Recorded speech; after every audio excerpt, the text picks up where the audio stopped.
Hello everyone, welcome to all of you from Rajasthan Public School. I am Rajib sir, your math teacher. Today we are going to restart chapter number 14, whose name is Three-Dimensional Geometry. Earlier we have completed three parts of this chapter, and with revised syllabus we are going to restart again. So let's start. तो basically जो मैंने 3 videos बनाई थी उसमें जो part third है उसमें से आपका एक टॉपिक लेस हुआ है, वो है दो रेखाओं के मध्य कोण यानी एंगल बिटवीन टू लाइंस। और बाकी के पार्ट्स एज इट इज़ है, उसमें कोई चेंज नहीं है, यानी कि हमने जो वीडियो बनाई थी उसमें ज़्यादा कोई लॉस नहीं हुआ है। बस आपको ये चीज़ का ध्यान रखना है कि जो थर्ड वीडियो है उसमें जो टॉपिक है एंगल बिटवीन टू लाइंस, वो आपको नहीं करना, और उससे रिलेटेड कोई भी क्वेश्चन है या कोई भी एग्जाम्पल है वो आपको नहीं करना। बाकी आज से हम प्लेन स्टार्ट कर रहे हैं, और प्लेन में मैं आपको बताऊंगा रिवाइज सिलेबस के अकॉर्डिंग क्या क्या छोड़ना है और क्या क्या करना है, यानी क्या क्या स्किप करना है और क्या क्या फॉलो करना है। तो अब हमें ये ध्यान रखना है कि लाइन से जो हमारे पास वीडियोस थी उसमें ये सारे टॉपिक्स आएंगे, और वैसे तो आप इसको छोड़ो, बस आप इतना ध्यान रखो क्या नहीं आएगा। बस लाइन के सारे टॉपिक आएंगे, बस ये ध्यान रखना है कि एंगल बिटवीन टू लाइंस नहीं आएगा। बाकी प्लेन्स का मैं आपको स्टेप बाय स्टेप बताता जाऊंगा, क्योंकि अब ये जो वीडियो है ये रिवाइज सिलेबस के अकॉर्डिंग है। अब आगे के जो वीडियो है या फिर आगे के जो टॉपिक है उसको स्टार्ट करने से पहले मैं आपको ये एडवाइस दूंगा कि आप चैप्टर नंबर 14 और चैप्टर नंबर 13 की वीडियोस को एक बार दोबारा देख लें, और जिसने अगर नहीं देखी तो वो एक बार इसको देख लें। क्योंकि मैं अपने लेवल पे आपको समझाने की ट्राई करूंगा, बट अगर आपने वीडियोस नहीं देखी हैं तो आपको कम समझ आएगा। क्योंकि आपको पता होना चाहिए डी आर डी सी ये सब क्या होते हैं, डायरेक्शंस क्या होती हैं उनकी नॉलेज होनी चाहिए, यूनिट वेक्टर्स क्या होते हैं, पॉइंट्स क्या होते हैं, पोजीशन वेक्टर क्या होता है, फैक्टर होता है, बहुत सारी टर्म्स हैं जो आपको पहले समझनी पड़ेंगी। और उसका एक ही सॉल्यूशन है कि आप चैप्टर नंबर 13 और चैप्टर नंबर 14 की वीडियोस को देख लें। तो चैप्टर नंबर 14 का मैंने आपको बता दिया है क्या क्या छोड़ना है, बस एक ही पॉइंट आपको छोड़ना था, वो है एंगल बिटवीन टू लाइंस। बाकी एज इट इज आपको चैप्टर कवर करना है। अब स्टार्ट करते हैं अपना नेक्स्ट टॉपिक, प्लेन। तो बेसिकली चैप्टर 2 पार्ट्स में डिवाइड है। अब अपने जो स्टार्ट कर रहे हैं वो प्लेन के ऊपर है, और इससे पहले जितनी भी एक्सरसाइज थी वो सारी लाइन के ऊपर बेस्ड थी। तो ये ध्यान रखना है 14.13 से पहले जो एक्सरसाइज है वो लाइन के ऊपर बेस्ड है, यानी लाइन के जितने भी टॉपिक थे हमने सारे कवर कर लिए हैं। अब बात करेंगे प्लेन की। तो सबसे पहले आपको ये पता होना चाहिए कि प्लेन होता क्या है। तो ये 9th क्लास का टॉपिक है, प्लेन की डेफिनेशन आपको पता होनी चाहिए। बस सिंपली मैं बताऊं तो ऐसी शेप जिसमें लेंथ हो, ब्रेथ हो, बट हाइट ना हो, वो क्या होता है, प्लेन होता है। यानी कि लंबाई हो, चौड़ाई हो, बट ऊंचाई ना हो, ऐसी शेप को क्या कहते हैं, समतल। इसके बाद है समतल का व्यापक समीकरण, यानी कि general equation of a plane. तो ये मैं आपको बताता हूँ क्या होता है।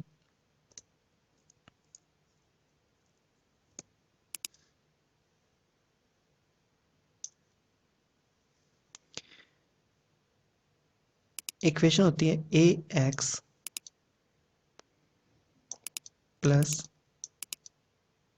B y plus c z plus d equals to 0। ये है जनरल इक्वेशन ऑफ प्लेन। अब मैं आपको वन बाय वन सारे या लेटर्स हैं उनका मीन बताया। तो ये जो ए बी सी है ये होते हैं डी आर, यानी कि डायरेक्शन रेशो।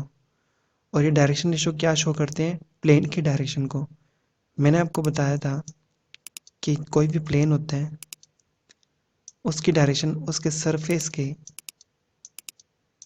परपेंडिकुलर होती है। यानी ये प्लेन है, ये इसका सरफेस है, तो इसके परपेंडिकुलर इसकी डायरेक्शन होती है। यानी कि अगर ये प्लेन एक्स और वाई स्पेस में है तो इसकी डायरेक्शन जेड होएगी। अगर ये प्लेन एक्स और जेड डायरेक्शन में है तो इसकी डायरेक्शन होएगी वाई। और अगर ये वाई जेड प्लेन पे है तो इसकी डायरेक्शन होएगी एक्स।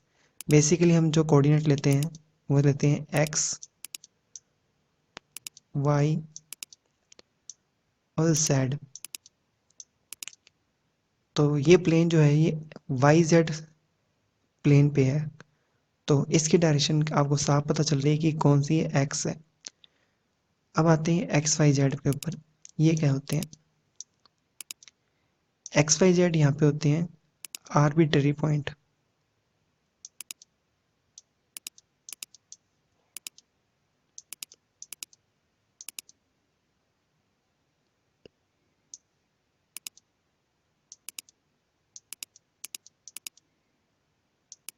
अब आर्बिट्रेरी पॉइंट क्या होता है?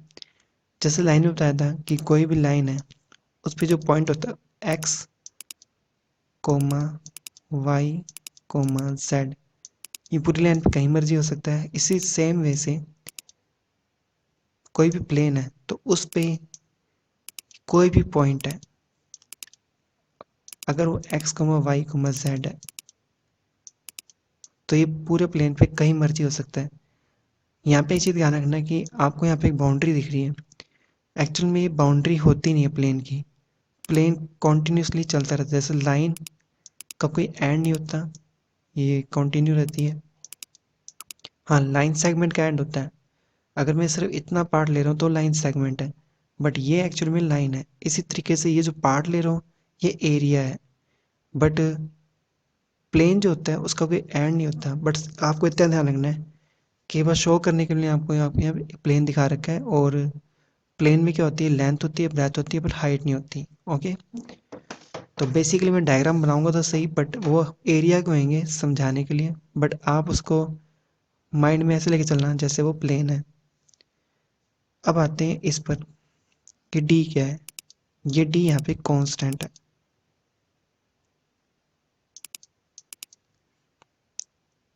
फिलहाल आपको इतना ध्यान रखना है, इस डी से क्या क्या फाइंड कर सकते हो आप? इस डी से आप डिस्टेंस फाइंड कर सकते हो। किसकी डिस्टेंस फाइंड कर सकते हो?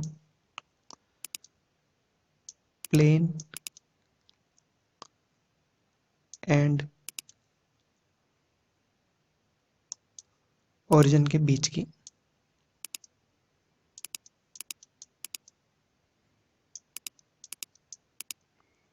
ओके, किसके बिटवीन फाइंड कर सकते हो? प्लेन और ओरिजिन। ओरिजिन क्या होता है, जिसको हिंदी में कहते हैं मूल बिंदु। जैसे यहाँ पे ये रहा ओरिजिन ओ, तो इस प्लेन की इस ओरिजिन से डिस्टेंस फाइंड करने के लिए ये डी यूज होता है। बट अभी इसको एज इट इज़ ये मत समझ लेना कि यही डिस्टेंस है, थोड़ा मॉडिफिकेशन होता है उसके बाद ही ये डिस्टेंस पता चलती है। हालांकि आपके सिलेबस में ऐसा ही टॉपिक नहीं है क्योंकि रिवाइज सिलेबस में ये कट कर दिया है, अदरवाइज मैं आपको सिखाता कि ये डिस्टेंस कैसे फाइंड करते हैं। तो फिलहाल मोटा मोटा आपको ध्यान रखना है कि ए बी सी यहाँ पे डी आर है, यानी कि डायरेक्शन पता, इससे प्लेन की डायरेक्शन पता चलती है। एक्स वाई जेड कोई भी आर्बिट्रेरी पॉइंट है, प्लेन के ऊपर कहीं मर्जी हो सकता है। और फिलहाल आपको इतना ध्यान रखना है कि डी यहाँ पे कांस्टेंट है, और राइट हैंड साइड में क्या है, जीरो है। ये जीरो बड़ा इंपॉर्टेंट है, यानी कि अगर आपके पास कोई इक्वेशन है और उसको जनरल इक्वेशन में चेंज करना है तो आपको ध्यान रखना है कि सारी वैल्यूज को लेके जाओगे लेफ्ट हैंड साइड में, और राइट हैंड साइड में क्या विजिबल होना चाहिए, जीरो। अब क्वेश्चंस देखते हैं।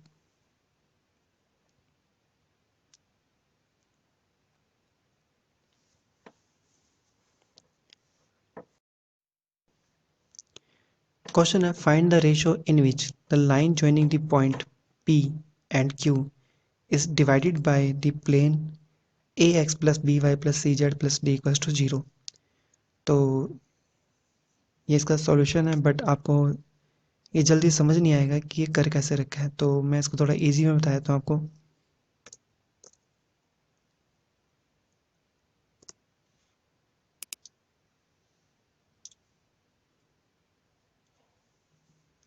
पहले इसका डायग्राम समझते हैं क्वेश्चन का क्या है। कोई प्लेन है, और एक लाइन है। वो लाइन क्या कर रही है, प्लेन को इंटरसेक्ट कर रही है। इस लाइन पे 2 पॉइंट आपको दे रखे हैं, तो P जिसके कोऑर्डिनेट है x1 coma y1 coma z1,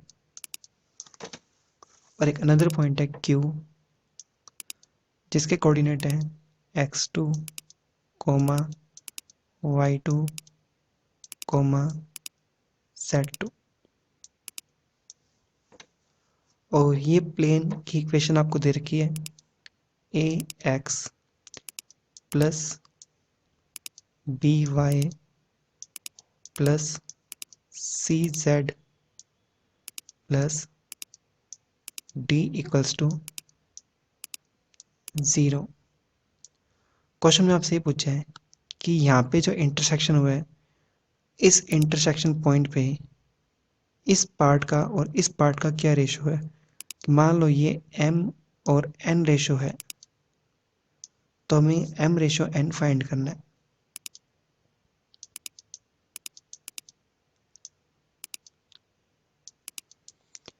तो ये क्वेश्चन कुछ कुछ 10th क्लास से मैच हो रहा है, क्योंकि 10th क्लास में भी ऐसे क्वेश्चन आते थे कि 2 पॉइंट्स होते थे, इसके बीच में कोई पॉइंट होता था, वो फाइंड करना होता था और रेशो आपको दे रखे होते थे। या फिर उल्टे क्वेश्चन भी आते थे कि पॉइंट आपको गिवन होता था बिटवीन और रेशो आपको फाइंड करना होता था। फिलहाल यहाँ पे पॉइंट भी नहीं दे रखा और रेशो भी नहीं दे रखे, तो हम क्या करेंगे, यहाँ पे एक बार फॉर्मूला लगाए थे हमने पुराने वाला। इस पॉइंट के कोऑर्डिनेट मान लेते हैं r, और क्या है r यहाँ पे क्या है मान लेते हैं x comma y comma z। मैंने आपको क्या कहा था कि x y z पूरे प्लेन पे कहीं मर्जी हो सकते हैं, तो ऑब्वियसली ये यहाँ पे भी होंगे x comma y comma z। अब 10th क्लास का जो फॉर्मूला था, सेक्शन फॉर्मूला जिसको कहते थे आप, या हिंदी में विभाजन सूत्र कहते थे, वो अगर आपको ध्यान है तो वेल एंड गुड। मैं यहाँ पर लिख देता हूँ कि x comma y comma z equal होएगा m x2 plus n x1 over m plus n। कुछ स्टूडेंट यहाँ में m1 m2 भी लेते थे, बट ये एस टी से। बाकी यहाँ पे y का कोऑर्डिनेट आ जाएगा और यहाँ पे एच टी जेड का कोऑर्डिनेट आ जाएगा। दोबारा नहीं लिख रहा, समझ जाना। बस मैं आपको बता देता हूँ, m y2 plus n y1 over m plus n m z2 plus n z1 over m plus n। अब इस पॉइंट को ध्यान से देखो तो इस पॉइंट की खास बात है, ये पॉइंट इस प्लेन के ऊपर ही है, तो इस प्लेन को भी सेटिस्फाई करेगा, ठीक है ना। यहाँ पर आप लिख सकते हो this point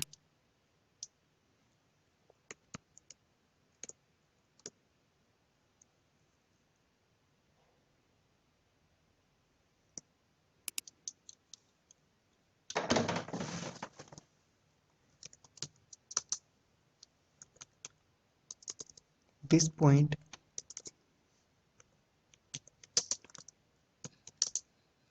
lie on the given plane, so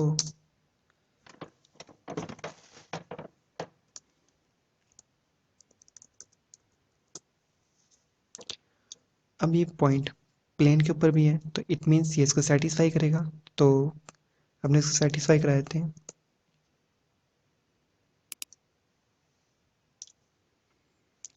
तो इसके अकॉर्डिंग ये बन जाएगा a x के प्लेस में क्या आएगा m x2 plus n x1 over m plus n।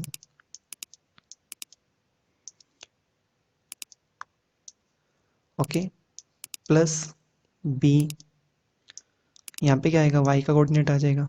समझ जाना आप इतना, आई होप कि आप इतने इंटेलिजेंट तो होंगे। और यहाँ पे z का कोऑर्डिनेट आ जाएगा प्लस d इक्वल्स टू 0। अब मैटर ये क्रिएट होता है कि हमें निकालना क्या था, हमें निकालना था m रेशो n, या फिर हम इसको कह सकते हैं m ओवर n। हमें m ओवर n निकालना है। तो एक तो काम करते हैं, पूरी इक्वेशन में हम क्या करेंगे, या तो n को फोर्सली कॉमन ले लो, या फिर एवरी टर्म को n से डिवाइड कर दो। तो अगर मैं इस टर्म को, इस टर्म को, इस टर्म को और इस टर्म को सबको n से डिवाइड करता हूँ, तो क्या आएगा हमारे पास रिजल्ट, यहाँ पर आ जाएगा m ओवर n।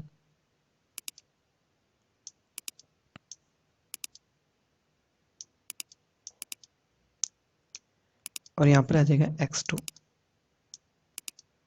प्लस यहाँ पे n ओवर n क्या बनेगा, x1 divided by m over n plus 1, क्योंकि हम एवरी टर्म को n से डिवाइड कर रहे हैं। यहाँ पे y की फॉर्म में आप लिख लोगे, और यहाँ पे z की फॉर्म में भी राइट कर लोगे। यहाँ पे क्या है कि एवरी टर्म को आप n से डिवाइड कर रहे हो, तो इसमें ना तो न्यूमरेटर है ना डिनोमिनेटर है, तो इसको लिखने की जरूरत नहीं है, ये डी एस टी से रहेगा।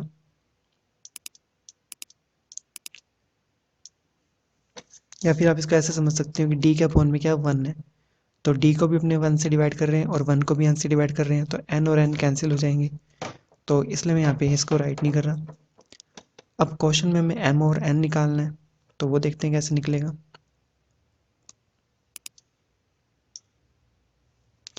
हम एक काम करते हैं, अब इतना तो कंफर्म है कि इसका भी, इसके भी अपॉन में क्या आएगा, m ओवर n प्लस 1 आएगा, इसके भी अपॉन में क्या आएगा, m ओवर n प्लस 1 आएगा। तो अगर मैं पूरी इक्वेशन को एलसीएम ले लूँ, तो m ओवर n प्लस 1 सिर्फ इस d से इंटू होएगा और 0 से इंटू हो जाएगा, तो ये बन जाएगा सिंप्लीफाई होके a m over n x2 plus x1, इधर सेम y की टर्म आ जाएगी, इधर सेम z की टर्म आ जाएगी, और d के साथ क्या बनेगा, m over n plus 1 equals to 0। अब हमें तो निकालना था m ओवर n, तो पूरी इक्वेशन में अब m ओवर n को ले लो कॉमन, इसके साथ देखते हैं क्या क्या आएगा। इस m ओवर n के साथ a और x2 है, तो यहाँ पे आ जाएगा a x2। इधर सेम वे से यहाँ पे क्या आ जाएगा, b y2। सेम वे से यहाँ पे क्या आ जाएगा, c z2, और साथ में ये d के साथ भी है, तो प्लस d। बाकी का जो रिमेनिंग पार्ट है वो ले जो राइट हैंड साइड में, तो माइनस आएगा सब में, तो ये a x1 चला जाएगा राइट हैंड साइड में,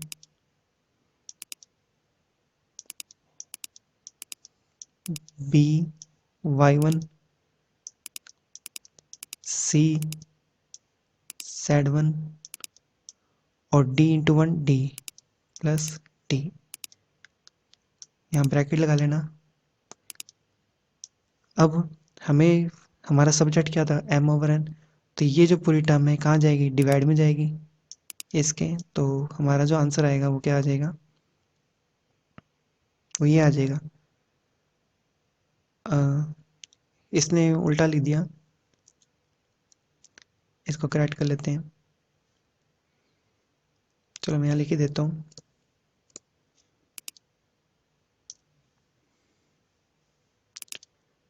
m ओवर n इक्वल आएगा किसके, माइनस कॉमन, ओके सही लिखा था इसने, सही है, यही चीज़ बनेगी, ओके। क्योंकि ये a x1 b y1 c z1 plus d तो न्यूमिनेटर में है, और ये सारा कहाँ आ जाएगा डिनोमिनेटर में, तो हमारे पास यही रिजल्ट आएगा। ओके, तो इस लैम्डा की जगह क्या आएगा, M over N. M over N का मीन्स क्या है, हमने रेशो निकाला है, तो क्वेश्चन में यही फाइंड करना था। एग्जाम्पल 2 बहुत ही ईजी है, क्योंकि अपने एग्जाम्पल 21 बहुत ही ईजी है, क्योंकि पूरा पूरा मैच हो रहा है एग्जाम्पल 20 से, मैं इसको नहीं कराऊंगा। इस क्वेश्चन में आपको क्या दे रखा है, पी और क्यू की वैल्यूज दे रखे हैं इस बार, और प्लेन आपको दे रखा है क्वेश्चन में, लेकिन उसने क्या है कि प्लेन कौन सा है, कोऑर्डिनेट प्लेन है। अब यहाँ तक तो रिजल्ट निकाल ही लिया था आपने, अब इसका यूज़ करना है। अब यूज़ कैसे करना है मैं आपको बताता हूँ। पहले तो बात करते हैं कोऑर्डिनेट प्लेन्स कौन से होते हैं। तो कोऑर्डिनेट प्लेन होता है एक तो एक्स वाई, एक वाई जेड, और एक एक्स वाई। अब इनकी इक्वेशंस कैसे लिखते हैं वो आपको बताता हूँ। आपको ध्यान होगा,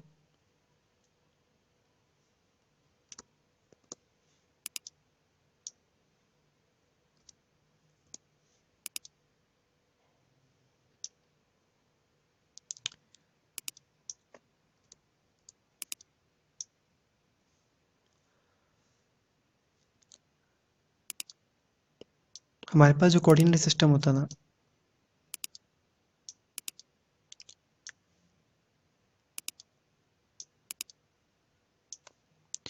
अगर मैं कहूँ कि एक ऐसी लाइन जो एक्स एक्सिस के पैरेलल हो, उसकी इक्वेशन क्या होगी, तो आप क्या कहते थे कि वो इक्वेशन होती थी y इक्वल्स टू ए, और ए यहाँ पे क्या थी, डिस्टेंस थी। ओके, तो इससे ये पता चलता है कि इस पूरे पॉइंट पे, इस पूरी लाइन पे x की वैल्यू भले ही डिफर हो, बट y की वैल्यू a ही रहेगी। तो अगर इस 3D में बात करें इसी चीज़ की,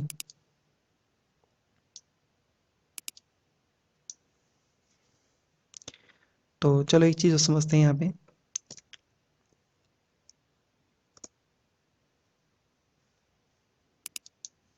अगर यहाँ पे क्वेश्चन इरेज करता हूँ मैं कि y एक्सिस की इक्वेशन क्या होगी, तो आप इसमें क्या बोलोगे कि y एक्सिस की इक्वेशन होगी x इक्वल्स टू 0। क्यों, क्योंकि y एक्सिस पे एवरी पॉइंट पे x की वैल्यू कंफर्म है, वो 0 रहेगी, बाकी y भले ही चेंज होता रहे। अब यहाँ देखते हैं, यहाँ पे अगर मैं डिस्कस करूँ एक्स वाई प्लेन का,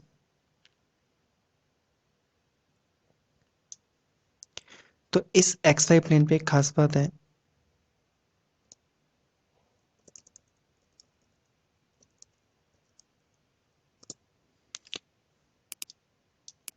एक्स वाई जेड।